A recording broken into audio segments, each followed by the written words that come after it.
अस्सलाम वालेकुम प्यारी प्यारा दोस्तों, उम्मीद है सब खैर खैरियत सां हूंदा। सभ खां पहिरीं त वॾे में वॾी ॻाल्हि इहा ई कंदुसि त असीं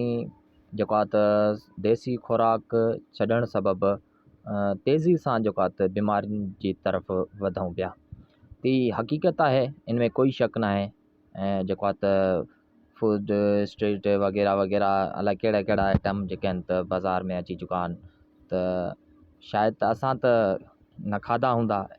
एॾी मिक़दार में, जेतिरी मिक़दार में जंहिंखे अलाह वधि में वधि ॾिनो आहे त उहे कोशिशि कंदा आहिनि त ॿाहिरियूं शइ खाइण जी कोशिशि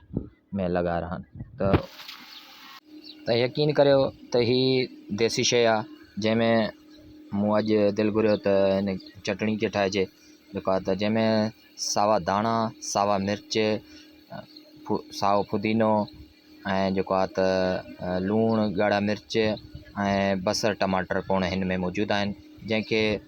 जेको आहे त उखली मोली में जेको आहे त कुटे खैन जेको आहे त यानी की